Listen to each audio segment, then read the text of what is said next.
All right, this is for those who may be struggling to understand what I mean when I say the Lord made it. He spoke to me in clarity last night. So, Halangue and Irene are shown that the 17th is equal to the 24th. And I have it written out here to where you can see visually what it is that was given in clarity. And so Halangue was also shown a calendar that began with the full moon. Again, this isn't to say that the full moon calendar is correct, the new moon calendar is correct, the Gregorian calendar is correct, the Julian calendar is correct.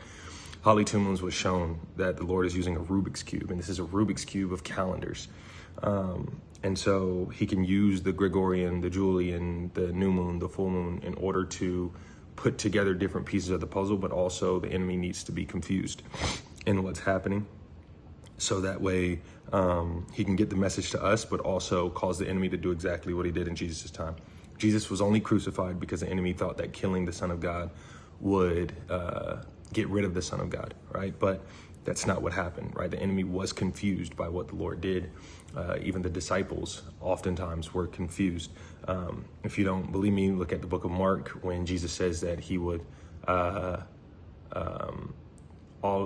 everything will make sense once he raises from the dead. It says that the disciples would oftentimes conversate with one another asking, what did he mean? And so it's okay if you're a believer constantly asking, what does the Lord mean by what are these different things he's doing? And the Lord has already showed me that the mockers, scoffers, in about an hour's time, we will, not an hour from now, but when these events begin taking place, we will go from being the laughing stock of the world to being what the world is seeking out in just an hour's time. So here's what was revealed. All right, so right here, the 5th and the 6th was the full moon, all right? And Halangue was always shown a full moon whenever she was taken up to heaven.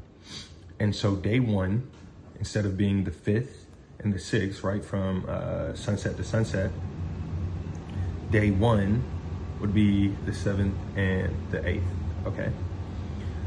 Joshua was told 14, 15 days will pass, 16, 17, I'll rapture the church. And so day 2 would be the 8th and the 9th. Day 3 would be the 9th and the 10th, Gregorian. Day 4 is the 10th and 11th. Day 5, 11th to 12th. Now take in mind, I'm giving 2 dates because it's from sunset to sunset. Day 6 would be the 12th to the 13th. Day 7 would be the 13th to the 14th, Gregorian. And as you go on and on and on, you get all the way up to day 13. Joshua was told 14, 15 will pass. Day 14 is the 20th, the 21st.